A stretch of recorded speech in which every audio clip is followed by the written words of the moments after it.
Muy buenas tardes.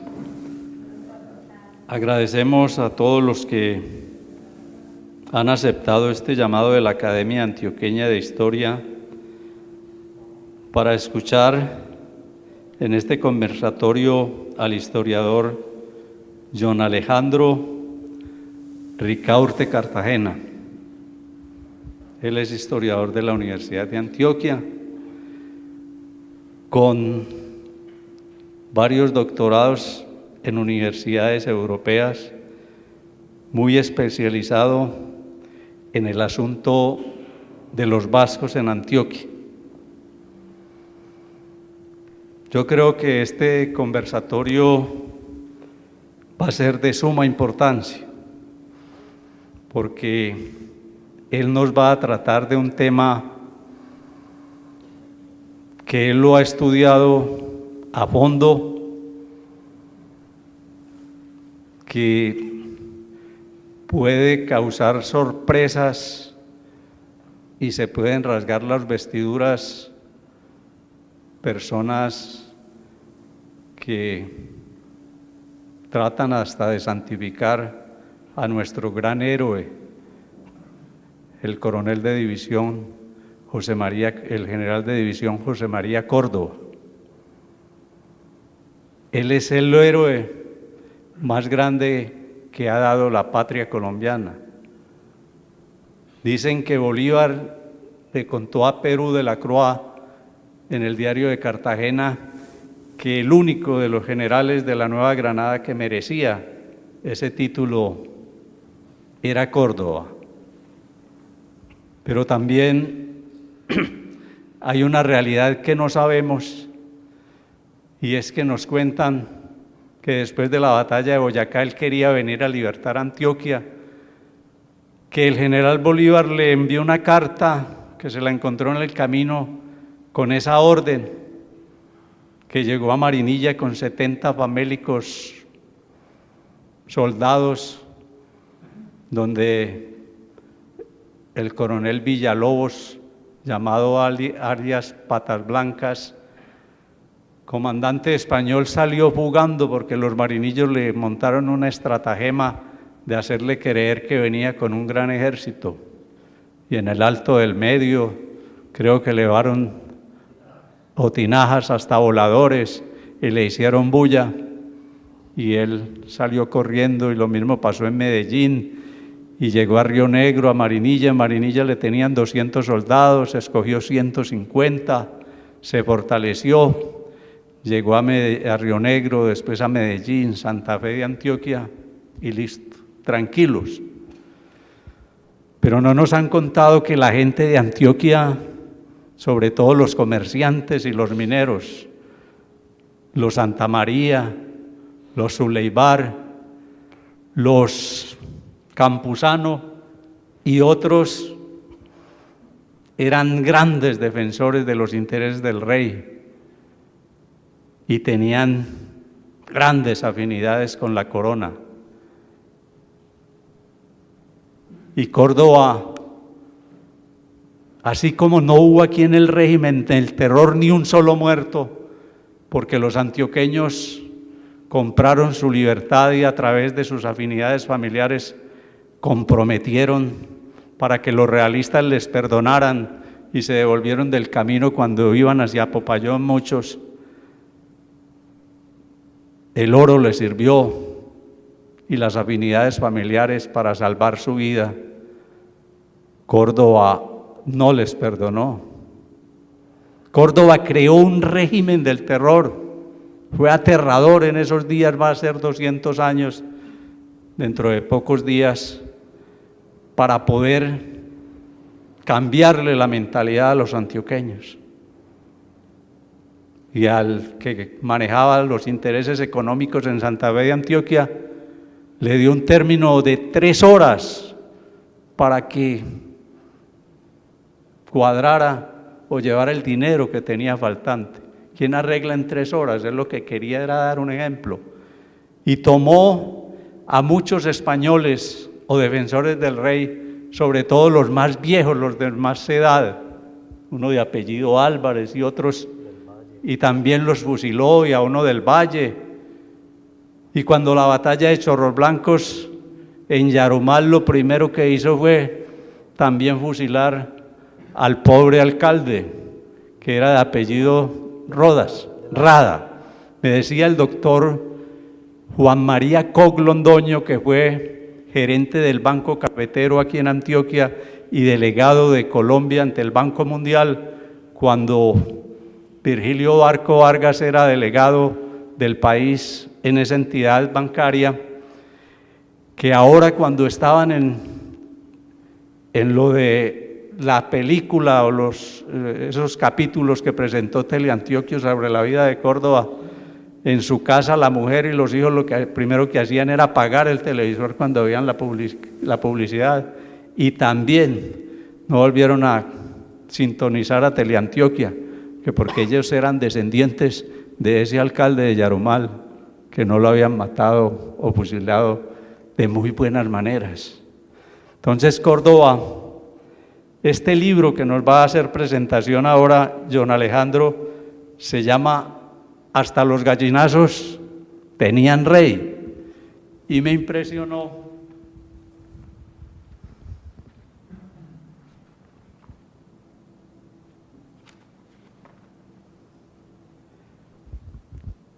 porque a Juan Antonio del Valle lo ejecutó más que todo por crear una gran impresión y hacer que los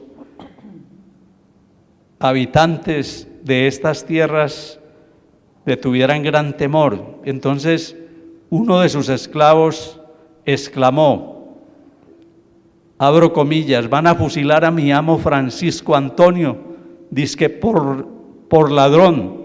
Eso no es cierto, lo fusilan por realista, sin tener en cuenta que todos lo somos, porque hasta los gallinazos tienen rey. O sea que en esa época todos tenían al rey, y no solo fusiló a Antonio del Valle, que era el contador, el que manejaba los dineros, sino al esclavo, porque dijo esas palabras. Al otro día también fue fusilado. Entonces, Córdoba logró crear un régimen del terror en este departamento. Era necesario, lo tenía que hacer. Seguía el ejemplo de Bolívar. Aseguran que con lo de la guerra a muerte, porque los antioqueños eran por mitades, unos patriotas y otros realistas, para poderse defender, y él estudió esa situación y entonces creó o trató de crear el pánico colectivo, porque además de los soldados que habían venido a la reconquista de Antioquia, recogió a 10 y los fusiló sin fórmula de juicio. Córdoba era como el general Maza, era el que Hermógenes Maza, que era fusilando al que se encontraba. Entonces José Manuel Restrepo, que era el gobernador, no estuvo de acuerdo y le llamó la atención.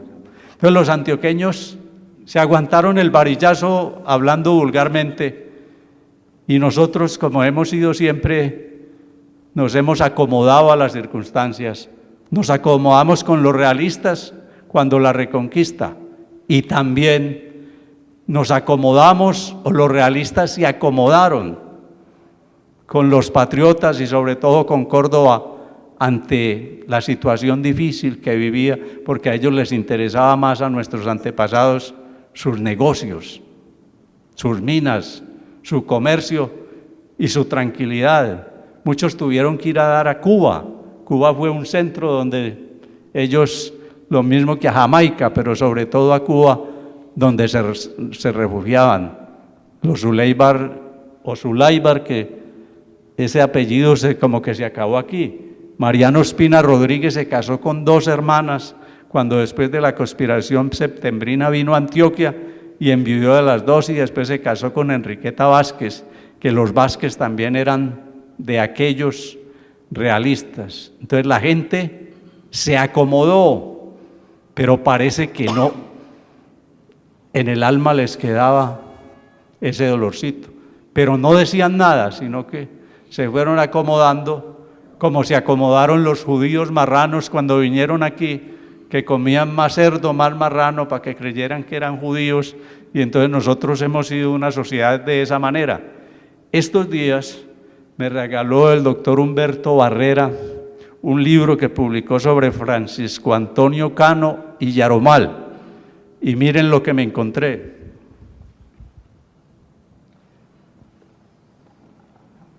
Yo no podía entender esto.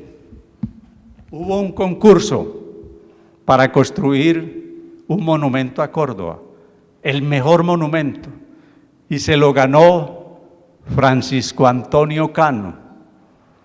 Y mire lo que dijo el comité: la Junta del Monumento, en honor al general José María Córdoba, rechazó el proyecto presentado por el maestro Cano por ser demasiado bueno, arguyendo que superaría a monumentos destinados a glorificar hombres más grandes que Córdoba. Entonces, ¿quiénes estaban tomando esa decisión en el momento? Los nietos o los hijos o los bisnietos de esos a quien Córdoba había puesto en aprietos en su tiempo. Y calladamente rechazaron un monumento a Córdoba por ser demasiado bueno el monumento. Mire que la historia todo se va complementando y todo se va dando cuenta, sin hacer bulla, sin hacer alardes. Llevan en el fondo del alma su dolor o lo llevamos, pero cuando hay la oportunidad siempre se desquitan. De todas maneras, el historiador John Alejandro Ricaurte, que con este libro se ganó el concurso premio del Instituto Antioqueño, Instituto para el Desarrollo de Antioquia IDEA, nos ha querido comentar de su libro, que lo lanzarán en los próximos días en dicho instituto, y él nos contará más a fondo eso que a mí me parece que es bueno, que la academia, que los historiadores, que hurguemos en la historia, porque no es solo lo bueno que se puede contar de los héroes y de los patriotas, sino también los defectos, las cosas malas que hicieron, porque no les quita su grandeza y no le quitaría a Córdoba su grandeza como general y como militar, esos momentos que se vivieron en la independencia de Antioquia, pero es bueno que la juventud, la sociedad y todos conozcamos lo bueno y lo malo de los héroes, lo blanco y lo negro de los héroes, para que todos los días tengamos una información más imparcial y que podamos dar a las futuras generaciones. Así pues, doctor John Alejandro Ricaurte, que tiene la palabra para que nos ilustre sobre el tema. Muchas gracias. Primero que todo, quiero dar muchas gracias a la Academia Antioqueña de Historia por la oportunidad de presentar esta visión, y bueno, a don Orestes, el presidente de la Academia, por facilitarnos también este espacio, y a todos ustedes pues por la asistencia.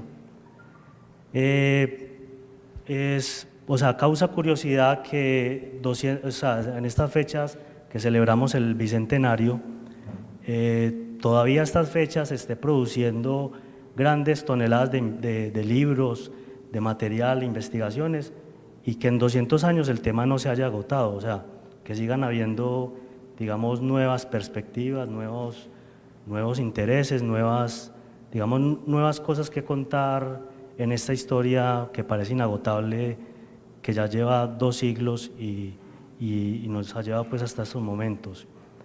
En ese sentido, bueno, después de la introducción de don Orestes tan completa, que ya pues casi que me deja sin tema para hablar, pero bueno, es decir, presentar, digamos, esta visión. Sí, si quieres. Decía que es un tema complejo, un tema, digamos, que ha sido tratado muy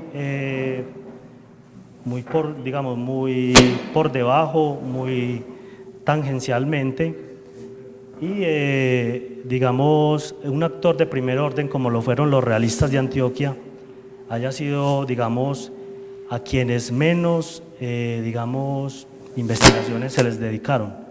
Entonces, en ese sentido, yo quise empezar explicando, y ya me parece pues una anomalía tener que explicar por qué me decidí pues hacer el tema de los realistas.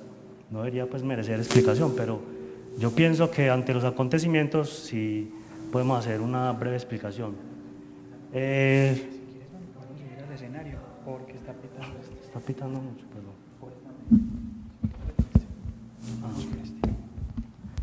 Bueno, bien, luego vamos a continuar un segundo punto.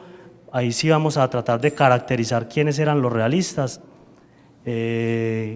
porque, bueno, en el tercer punto vamos a ver qué hicieron los realistas, o sea, cuáles fueron sus formas básicamente de resistencia, porque como no fueron un ejército de avanzada, solo fue prácticamente resistir en la provincia, vamos a ver cuál fue su actuación.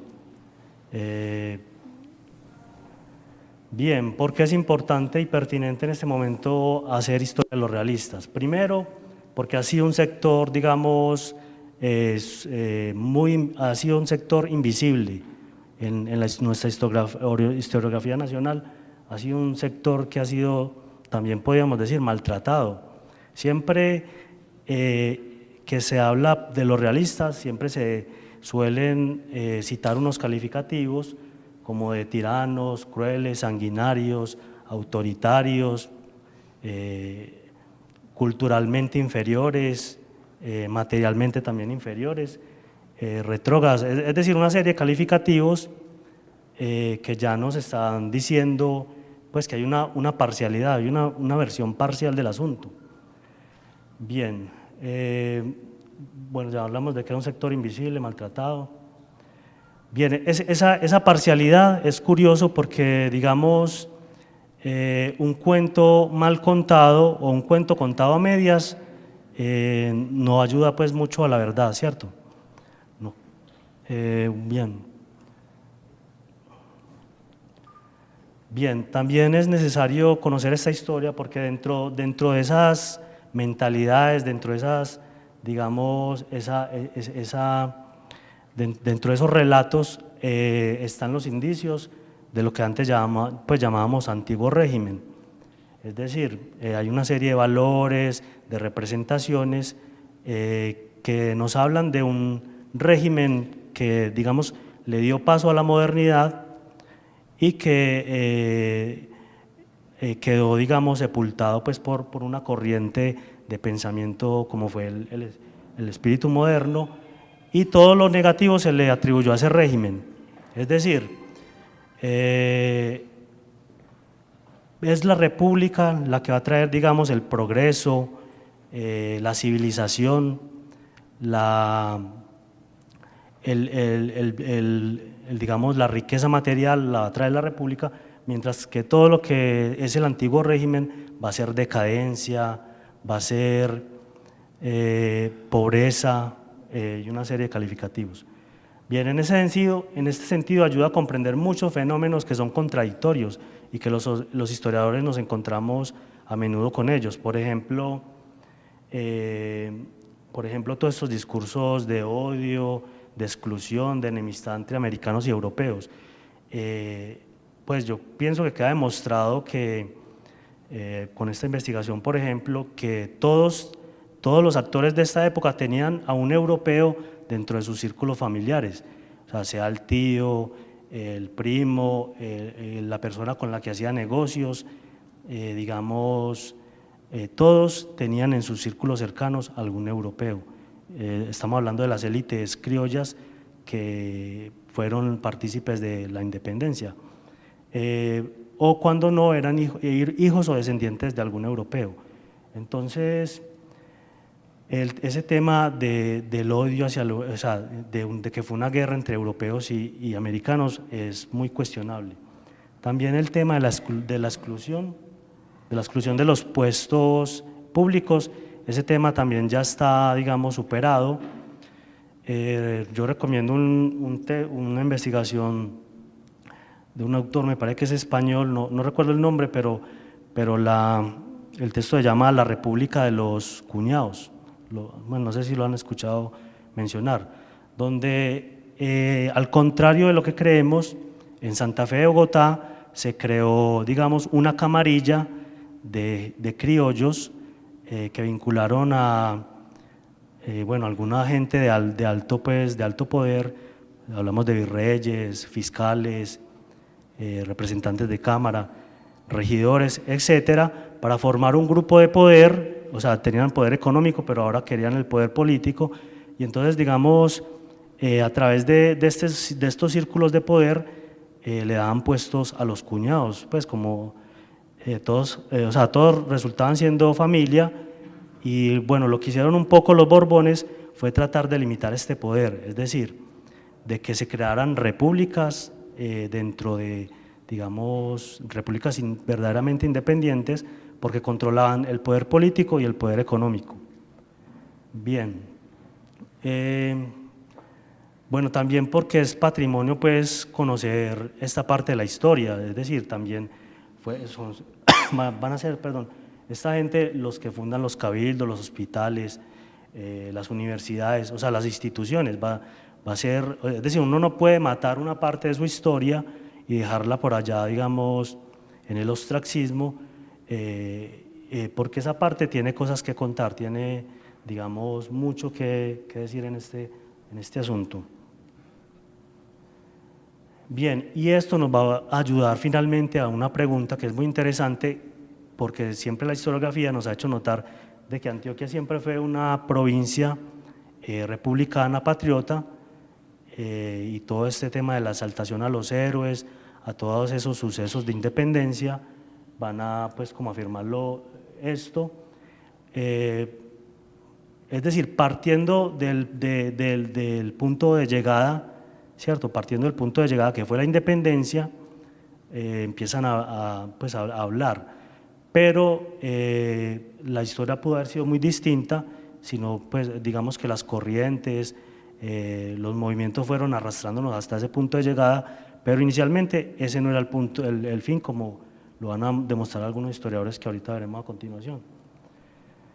Bien, antes de introducir el tema, de responderla, bueno, de continuar con quiénes eran los realistas, es necesario hacer aclaración en un tema que para mí me parece de vital importancia, que pues en realidad explica qué fue esto. La primera historiografía pensaba que era una guerra nacional, es decir, una guerra entre dos actores abismalmente separados, que no tenían nada en común, los americanos contra los españoles, como si dos naciones o dos países distintos se enfrentaran, digamos, en una guerra por la independencia. Bien, esta visión es muy contradictoria, y algunos, digamos, investigadores se dieron cuenta de que habían sido justamente los sectores subalternos, los sectores de las clases populares, los que habían defendido al rey. Hablamos de los indígenas, bueno, los esclavos, los libres, la gente de clase rural siempre había defendido al rey. Tenemos ejemplos, por ejemplo, en el Valle del Patía, o sea, todo lo duro que fue para Bolívar entrar al Cauca por todos estos indígenas del Patía que le hicieron, pues, la guerra ferozmente. Tenemos resistencia a las entradas, por ejemplo, de Santa Marta, en el Valle de Upar. En Antioquia tenemos, por ejemplo, una férrea resistencia, digamos, en Zaragoza, pues en esas zonas de Nechí, en Guatapé también hay pueblos de indios, perdón, que, digamos, presentan formas de resistencia contra estos nuevos actores. Entonces, al ver, es decir, como este discurso es contradictorio, Entonces se decantaron mejor por la idea de que no era una guerra nacional, sino que era una guerra civil. Es decir, eran dos bandos, el bando bueno, empezando porque todos éramos españoles, nacidos en América o otros nacidos en Europa.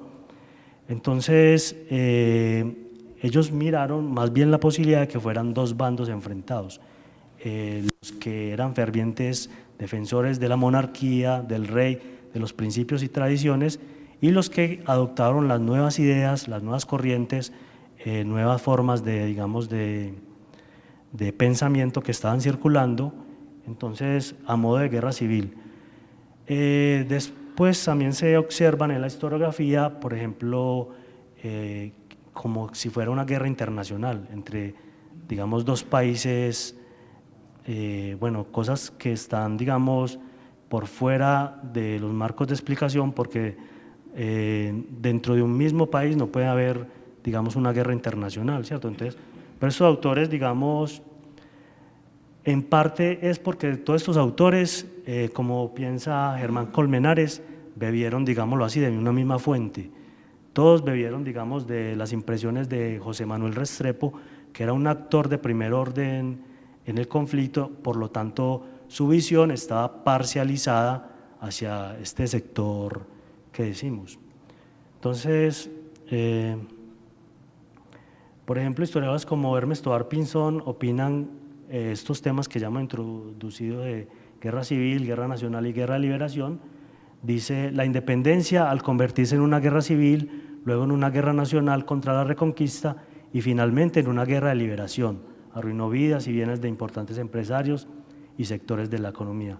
Es eso que ya explicamos, pues cómo existe la noción de que fue, o sea, se cambia la noción de guerra civil, pero se le agregan otros componentes como guerra nacional y guerra de liberación, ¿cierto? Como si un sector estuviera, digamos, exactamente, sí, como un sector que estuviera subyugado frente a otro poder, no teniendo en cuenta lo que dijimos pues anteriormente. En el mismo sentido, piensa Javier Ocampo López, se presenta como una pugna civil entre realistas y patriotas, quienes actúan como miembros de una misma comunidad, los realistas en su lucha por la unidad del imperio español y los patriotas en su lucha por la independencia de la metrópoli española. Esta lucha se convirtió en guerra de independencia, tanto nacional como patriótica, cuando se luchó por la conformación de un nuevo Estado con una mística de patria y cuando se radicalizó la contienda internacional entre americanos independentistas contra el régimen de la dominación española instaurado en los 3 siglos de coloniaje. Entonces es esto, o sea, es esa visión de que estamos independizándonos de un actor internacional, por ejemplo. Algo pues que a mi modo de ver no tiene pues sentido. Otra cosa sería, por ejemplo, la internacionalización del conflicto, que es una visión pues que yo también he trabajado, pero siempre y cuando se muestra la intervención de terceros países. Es decir, en este proceso de independencias vamos a ver mucho la mano de Inglaterra, de Gran Bretaña, vamos a ver la mano de Francia, vamos a ver la mano de Estados Unidos, de todas esas colonias antillanas, y ya vamos a ver por qué es que los patriotas tienen capacidad de ganarle al ejército español, que era un ejército pues que había combatido durante siglos en Europa y había salido siempre victorioso en muchas batallas.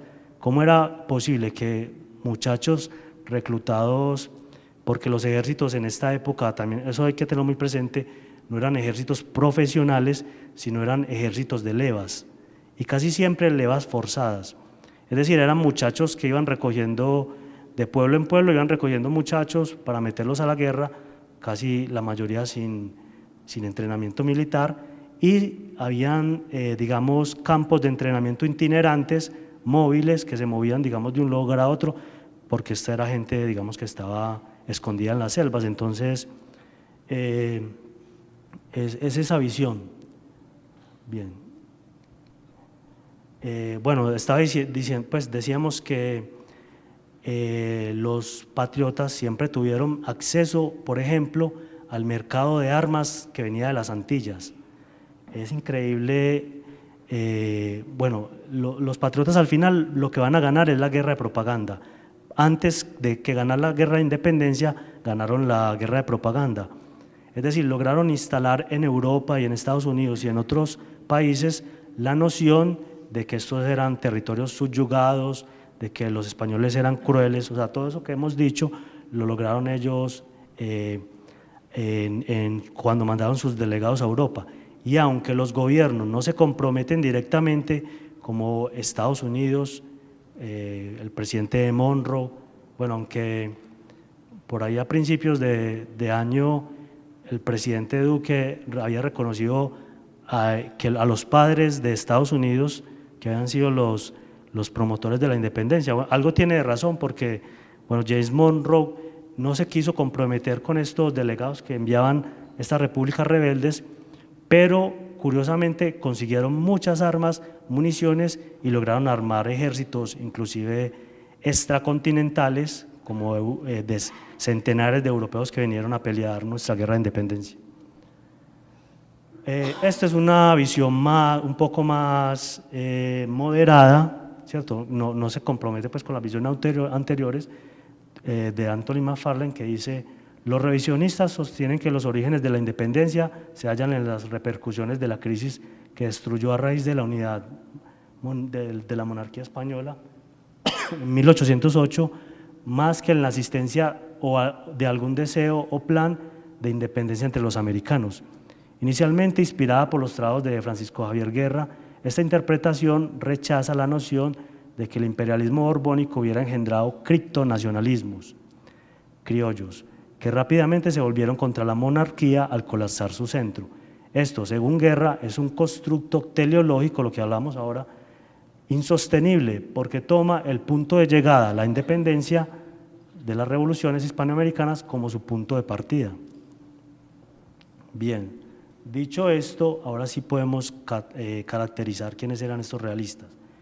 Bien, no podemos entender estos realistas como actores individuales o sueltos que dieron, digamos, que a título personal se volcaron a detener o luchar contra las huestes que venían de Bolívar y las huestes patriotas. En realidad, estos eran unas parentelas, ¿cierto?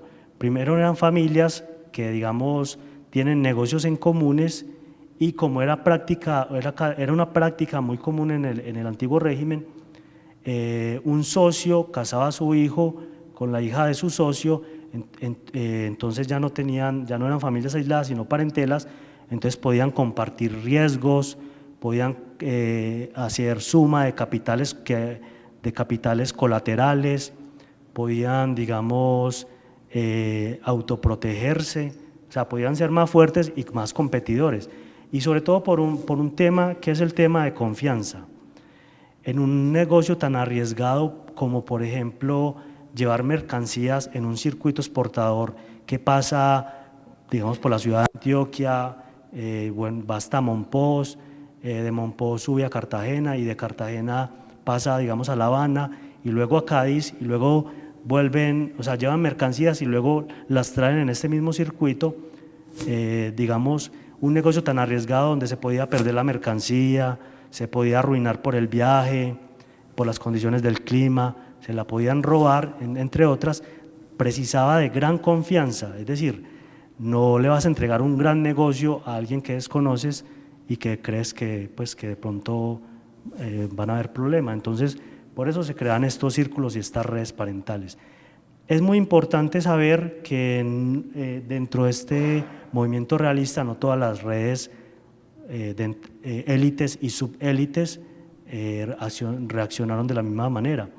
En este trabajo nos va a interesar en particular una parentela que fue la formada, como ya lo mencionaba don Orestes, por los Zulay-Bar Santa María. ¿Cierto? Cuando llega un inmigrante de la península, un vizcaíno, se emparenta con la hija, se casa con la hija de un burgalés Pero este burgalés Antonio Santamaría era del Valle de Mena, una región que ya tenía vínculos, digamos, con Vizcaya. Es decir, esta región va a ser conocida como la Ruta de la Lana. Es un puerto natural, es un camino natural que hay en el norte de España, que van a exportar el mercado de la lana, lo van a exportar por Santander, casi siempre por Santander, aunque también por Bilbao van a tener conexiones. Entonces, ahí ya empezamos a ver conexiones desde la península. Bien, se emparentan estas dos familias, pero dentro de estas familias se van a insertar otras familias, que en este caso pues lo más importante son los Izaza, porque los Santa María eran Izaza Santa María, Santa María Izaza, Santa María Calle, Uribe Santa María,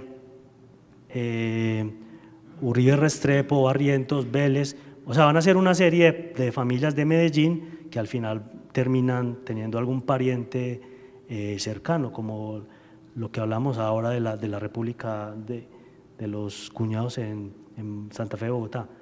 Bien, otra característica es que eran básicamente mineros y comerciantes, o sea que tenían un circuito exportador interesante, sacaban oro, introducían mercancías, que va a ser muy importante, y eso es lo que nos va a caracterizar a este grupo, porque su realismo sí se nota bastante, pero yo pienso que más les duele los bolsillos cuando, digamos, pagaban los impuestos al rey y llega, digamos, un venezolano a reclamar esos impuestos que antes pagaban al rey. Y bueno, porque ya tenían un monopolio ya montado, o sea, un circuito que podía tambalearse, o sea, podían ser desplazados de ese monopolio que ya tenían, no sabían cómo iban a actuar las cosas. Curiosamente, este grupo, cuando ya finaliza la independencia y Gran Bretaña se queda con el control del gran comercio español, digo gran comercio español porque es un comercio que te llevaba hasta el sudeste asiático y que pasaba por todo el Atlántico y cruzaba todo el Pacífico.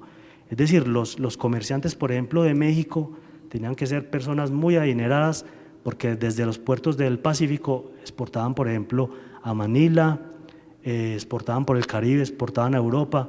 Es decir, era un circuito español muy importante y había muchas fortunas derivadas del comercio. Entonces, por eso estos señores van a actuar tan vehementemente. Bien, hay otro punto. Bueno, este trabajo lo hizo María Teresa Uribe y Jesús María, las raíces del poder regional. Ahí muestran, por ejemplo, que los españoles y los criollos estaban representados por partes iguales. Este es el gran comercio, o sea, van a haber otros comerciantes menores, pero estos eran los grandes introductores de mercancías a la provincia. Y la característica es que estaban repartidos en partes iguales entre españoles y criollos. Es decir, tampoco es cierto, si no era cierto de que los criollos estaban excluidos de los puestos públicos, tampoco van a estar excluidos del comercio, o sea, van a tener gran importancia los criollos en el comercio. Y estos criollos finalmente terminan emparentándose con estos peninsulares.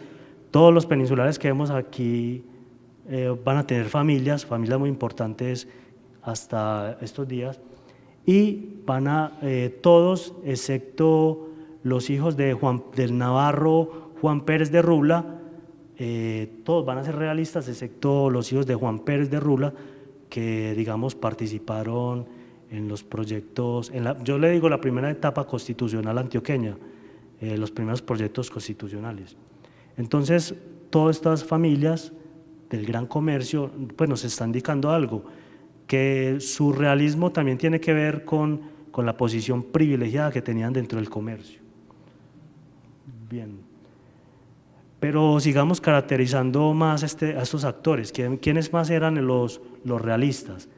Los realistas en general, o sea, el grueso de los realistas venían de las clases populares, de las clases bajas urbanas y sobre todo de las rurales y de las castas sociales. Como hay trabajos por ejemplo, los realistas en Popayán, en toda esa zona del Cauca, en Santa Marta, en Cartagena, en Quito y en Perú. Aquí también las castas van a decantarse, digamos, o sea, van a seguir conservando su realismo. Esto es muy lógico porque solo los sectores urbanos, y sobre todo una parte de esos sectores urbanos, digamos, que tenían más contacto con estas ideas nuevas, van a ser justamente los introductores de todas estas ideas, digamos, modernas, que venían trayendo desde Europa, que venían produciendo cambios, que venían, digamos, transformando estas sociedades.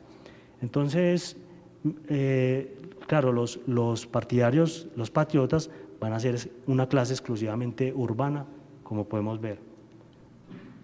Bien, veamos lo que piensa Jaime García al respecto. Esto muestra cómo los dirigentes de la independencia surgieron de un grupo social bien definido, compuesto por las principales familias criollas de comerciantes, mineros y propietarios, cuyos hijos se habían educado en Bogotá o Popayán, donde se graduaron como abogados o sacerdotes. Como residían ante todo en las áreas urbanas, fueron estas las zonas más adictas al movimiento emancipador, mientras que en las zonas rurales, donde predominaban los esclavos dedicados a la minería y los mestizos, dedicados al mazamorreo y a la agricultura, así como los escasos indios dedicados a la agricultura, la adhesión a la causa realista fue más frecuente. Bien, ya caracterizado este grupo social, vamos a ver qué fue lo que pasó cuando ya entra, digamos, Córdoba. Bien, cuando entra Córdoba se prepara la provincia pues para resistir, digamos, una invasión. Digamos, como decía don Orestes, había sido inflada, ¿cierto? Entonces, estos individuos no van a preparar bien la defensa de la provincia, no van a tener los recursos en realidad para preparar una defensa en una provincia que hasta el momento era periférica. Pues habían provincias más importantes en Hispanoamérica. Entonces no había un ejército permanente en la provincia. Como digo, los ejércitos eran todos de leva, y los ejércitos se sacaban a partir de, digamos, el sistema de milicias urbanas que operaba, las milicias de los pardos, de los blancos. De todas estas milicias fueron las que alimentaron, digamos, medianamente un ejército. De resto eran, como les digo, muchachos que cogían y los enlistaban. Entonces, Tolrá va a tener unos 125 militares, de los cuales solo contaba con 50. El resto estaba incapacitados en el hospital, no podían, digamos, enfrentar una avanzada. Entonces lo que hace Tolrá es retirarse a Zaragoza. Pues todos conocemos la historia, no me voy a detener mucho en eso. Lo que quiero hacer énfasis es que las grandes batallas aquí no eran tan espectaculares como por ejemplo en Europa, o sea, 25.000 hombres que se enfrentan a otros 25.000 hombres contra, pues, digamos, no sé, Waterloo, en alguna de estas batallas famosas, sino que van a ser más modestas. Córdoba entra como con una centena de hombres, me parece, o algo así. Entonces, bien, entonces la ciudad se prepara para estos enfrentamientos. Entonces reclutan, digamos, digamos unos 80 hombres de caballería. Ya en esta información, que es proporcionada por Restrepo, nos está diciendo que ya las armas pues las fabricaban artesanalmente, o sea que no era un ejército armado, que eran entrenados por un teniente graduado que sí era español y sí era militar de profesión, Manuel Villalón, y que nos dice algo muy curioso, que esta tropa, compuesta en gran parte de jóvenes inmorales de Medellín, es decir, nos quiere decir Restrepo que todos los que se alistan al ejército patriota son jóvenes muy virtuosos, heroicos y valerosos, mientras que si se enlistan a los ejércitos del rey van a ser unos degenerados, pues unos inmorales. Nos dice que pertenecían a la parte baja de la plebe, y ya nos dice que eran reclutas que habían quintado, es decir, reclutas, gente que habían cogido, gente sin preparación militar. sin preparación, no, sin preparación militar, ¿cierto? Sin gente no preparada. Bueno, también nos van a hablar de Manuel Santamaría y su sobrino Diego Zulaibar, que se van en comisión pues, a averiguar lo de Marinilla, porque en Marinilla había rumores de que había un levantamiento contra el rey, ¿cierto? Entonces, bien, nos va a decir que se le suman otros individuos como Mauricio Villalobos, que ya tenía experiencia, digamos, en enfrentar a Bolívar, y que se compone de 25 hombres peores que los anteriores, o sea, más, digamos, por decir algo, poco pertrechados, poco armados. Bien, van a surgir casi siempre, lo anterior pasó entre Medellín y el Oriente, ¿cierto?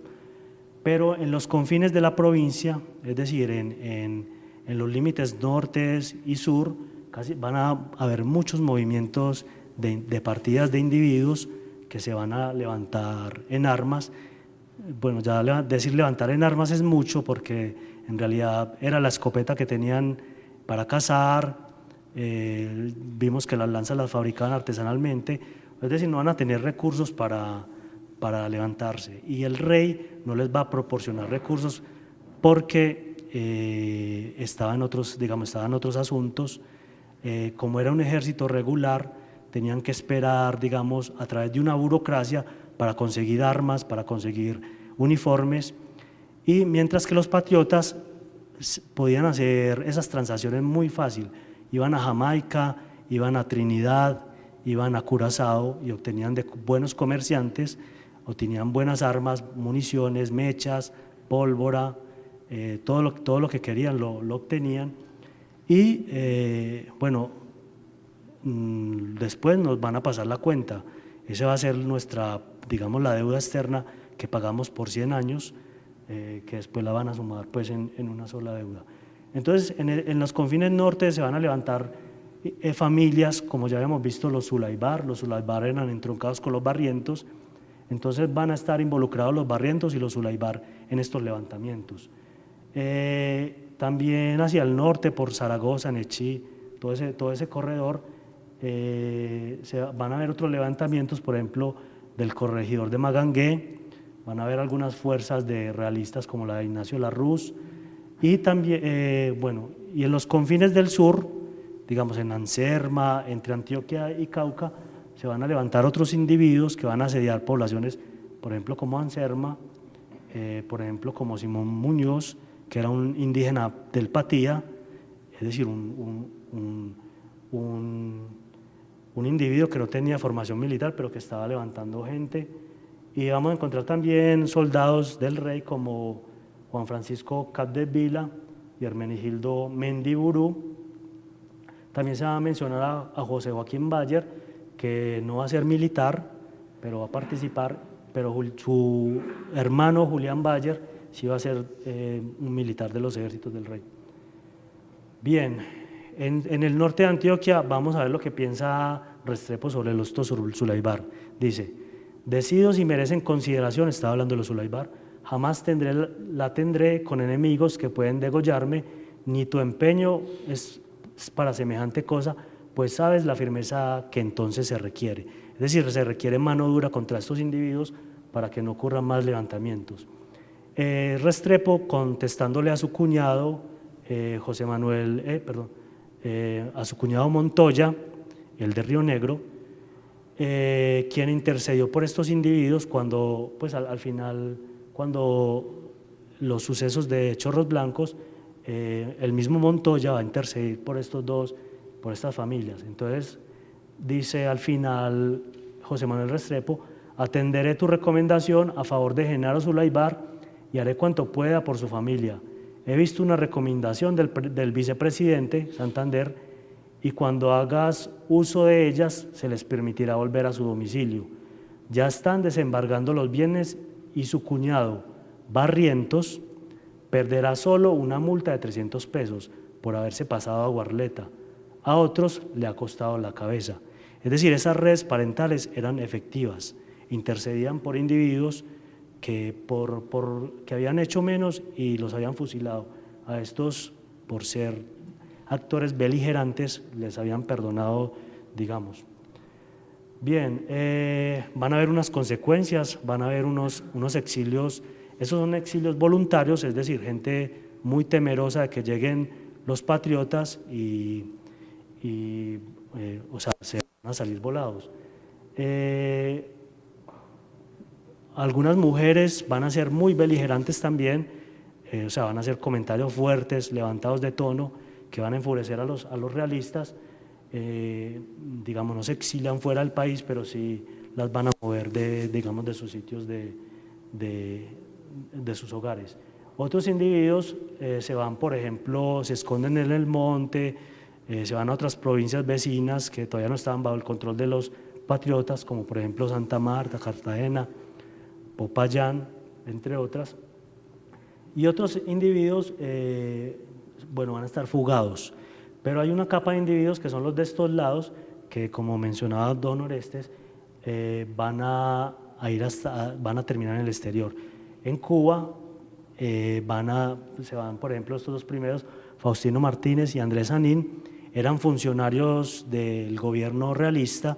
Sanín creo que va a ser en Santa Rosa de funcionario de correos o algo por el estilo, y Faustino Martínez fue encargado de la provincia cuando salió Tolrá y fue del tribunal de guerra que se instauró en Bogotá, pues que dio como resultado el fusilamiento de varios patriotas. Entonces, claro, temiendo por su suerte, fue uno de los primeros que arrancó. El resto van a ser familias, el resto, curiosamente, se van a exiliar en Jamaica. Familias como los Pedro Sáenz, los Campuzano González, los Campuzano Fernández, que eran los españoles, eran dos hermanos españoles, los Santa María, que los hemos mencionado mucho, Sánchez Rendón, a otros de apellido Bonis, Esquembrí, bueno, que hoy los conocemos como Pisano, Escalantes y los Obeso. Curiosamente, como ya mencionaba, estos van a montar unos circuitos ya no a través de Cádiz, de La Habana a Cádiz, sino con epicentro Jamaica, Londres, para hacer el mismo circuito que hacían de introducir mercancías, del extranjero y sacar productos de la tierra, oro, entre otras. Bien, hubieron algunos fusilados por Córdoba, como mencionábamos. No menciono el caso de los soldados que fusilaban un día 10, otros 9 y así, sino, digamos, civiles como Antonio del Valle, Baltasar Álvarez y Antonio de la Rada, y oficiales del ejército español como Joaquín del Campo, José Guerrero y Carlos Ferrer. Bueno, hubieron otras prisiones, pero en realidad lo que más se aplicó fueron otras medidas como por ejemplo inhabilidad para ejercer los cargos, multas, donativos, forzados obviamente, confiscaciones de bienes, entre otras. Bueno, aquí algunos de los casos pues como más importantes. Bien, ya hablamos de una resistencia armada, pero también hay una resistencia simbólica. Para agilizar un poquito de esta resistencia simbólica, me interesa más esas prácticas que tienen que ver con la obstaculización, sabotaje y sobre todo el contrabando. Las que tienen que ver con la afición hacia la patria que ya dejaron, o sea, hacia España. Es muy curioso, por ejemplo, saber que de un momento a otro una persona que tenía sus abuelos, sus tíos en España, de un momento a otro era declarado pues como enemigo, o sea, eran enemigos ya de otra nación que se había formado. Es como esto que, por ejemplo, el caso de Corea, que de repente parten una mitad para allá y otra mitad para acá, y los de acá no pueden pasar para allá, pese a que tenían ya relaciones, digamos, familiares, entre otras. Entonces, van a ser muy interesantes estas formas de resistencia, sobre todo porque en el caso de la resistencia simbólica se van a armar una serie de tertulias, de grupos que van a conservar todavía esa memoria, ¿cierto? La memoria de los ancestros, como vamos a ver, pero antes, bueno, que toda manifestación hacia el rey de España o hacia lo español era tipificado como un delito. Entonces te podía costar la vida, como veíamos al esclavo de Del Valle por pronunciar ese tema, hasta los gallinazos tienen rey, le costó la vida. Bueno, por ejemplo, Rosa Santamaría y Juliana Rendón, muy comprometidas con la causa del rey, dice Restrepo, allí supo que la permanencia de la señora Juliana Rendón en aquella ciudad, Medellín, perjudicaba mucho, porque la opinión no se manifestaba por temor o consideraciones a dicha señora. Es decir, no le tenían consideración porque fuera mujer. Mujer de Tolrá, era la esposa de Tolrá. La hizo seguir para Santa Fe con un tío suyo y a la señora Rosa Santamaría para Amagá, pues era otra realista muy decidida. Bien, entonces el caso de los Zulaibar también es muy interesante porque Mercedes Zulaibar y María Josefa Zulaibar nos va a contar uno de sus descendientes, Estanislao Gómez Barrientos, tenían en sus casas unas tertulias donde hablaban de sus ancestros, los vizcaínos, y bueno, las adulaciones que eran los bravos vizcaínos que conquistaron los mares, persiguiendo ballenas, pues todo. Es decir, hablaban todas esas exaltaciones de, digamos, una patria que se quedaba por allá antigua, y decía Restrepo respecto a esas actividades: si las señoras Zulaibar volvían a hablar a favor del rey, no se les tendrá consideración alguna por su sexo, pues ya se acabó el tiempo de la bobera. En especial, como ya vengo reiterando, el tema fiscal va a ser muy importante. O sea, cuando le tocan el bolsillo a estos individuos es cuando más van a reaccionar. Este es un decreto que dictó pues el Libertador, es una carta que le envió a Santander, donde decía: expriman más a esos antioqueños para que suelten más oro y más contribuciones a las campañas que se estaban haciendo en ese momento en Cartagena y para las próximas campañas del sur. Dice Bolívar: exprima usted a Antioquia, repito, el señor Cancino no ha mandado nada ni ha comprado fusiles siquiera, que cabe la tierra, habla de Antioquia, que cabe la tierra para sacar el oro, si no lo puede conseguir de otro modo, que no quede un militar en Antioquia, que todos vayan al Bajo Magdalena a incorporarse con Córdoba, que no quede un hombre útil, pues no debemos confiarnos mucho en los cartaginenses, que son muy cobardes, como todos los irlandeses se han ido, es preciso darle a Montilla hombres, sobre todo seguro, en el país que ocupen. Es decir, estas contribuciones que va a entregar Antioquia a la independencia, al final no van a ser reconocidas y van a ser muy onerosas para estos grupos de comerciantes y mineros. Van a proveer unos resultados, como es, por ejemplo, el contrabando y la fama de los antioqueños, de contrabandistas, de pícaros, de que cuidado te engañan y cosas y temas de esos. Bueno, Colmenares nos dice que era una práctica pues extendida la del contrabando, especialmente en aquellas zonas de frontera donde, por ejemplo, habían indígenas no incorporados al Imperio Español y donde habían prácticas subrepticias como el contrabando, con relaciones con potencias extranjeras como los ingleses, los franceses, que van a intentar inclusive hacer colonias en Urabá. Entonces, digamos, el contrabando era una práctica natural, pero parece que en la independencia hubo una cierta apatía de los antioqueños, sobre todo por la medida que dictó Bolívar de que las casas, para que los antioqueños no sacaran contrabando, las casas de amonedación que existían en Santa Fe la van a pasar a Bogotá. Entonces los antioqueños tenían que llevar el oro para amonedarlo hasta Bogotá y obviamente les salía muy caro. Eso va a ser consecuencia de la siguiente información. En los puntos del NARE, es decir, para aplicar ese decreto, Bolívar mandó a militarizar, digamos, la provincia. En los puntos del NARE, Bocas del Nechí, del Atrato y otros que a juicio de los intendentes sea necesario, se establecerán destacamentos de tropa encargados de registrar escrupulosamente los equipajes y las personas de los transeúntes y la de sus criados, y en caso de hallarse en poca o mucha cantidad oro en polvo, será decomisado y su valor aplicado al aprensor. Bien, este decreto va a traer en consecuencia,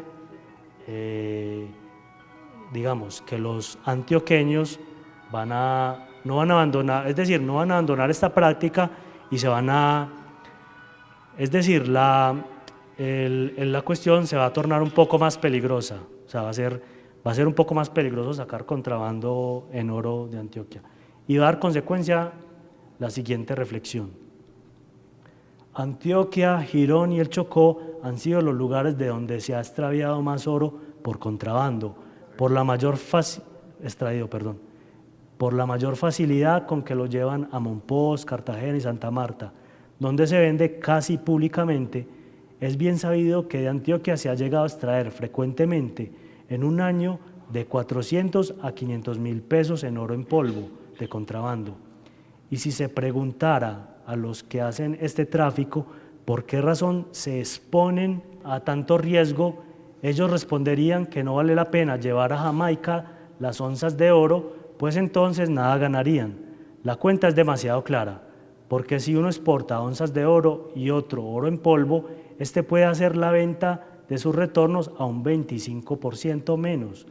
El antioqueño dice: si yo mando una onza de oro en polvo a Bogotá, ella me dará 13 pesos en moneda, y si la llevo a Jamaica, saco 17 pesos. No será inútil el averiguar el motivo de esta diferencia, y la siguiente demostración me parece la más exacta. Listo. Bueno, ya para ir terminando, yo quería hacer una reflexión, digamos, de la iconografía que ha quedado de la independencia.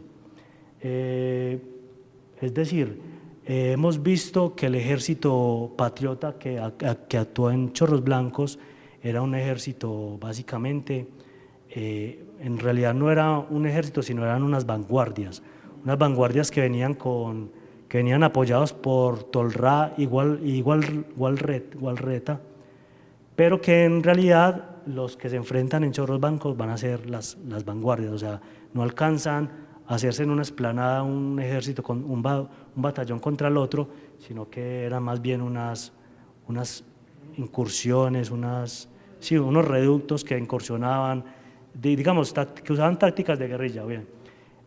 Lo que quiero reflexionar es que las tropas realistas estaban muy bien vestidas, muy bien apertrechadas. Esto va a ser verdad por lo que les comento de ese mercado negro de las Antillas y del mercado europeo, que si quiere en una próxima ocasión adelantamos algo sobre eso, cómo conseguían estos individuos las armas, todos esos uniformes. Y al final el ejército realista para mí va a ser como estos vestidos así de paisano, que van a ser los que finalmente resistan el embate. O sea, no veo tropas realistas tan bien vestidas y tan bien apertrechadas como estas. Muchas gracias, eso es todo lo que yo quería comentarles. Muchas gracias.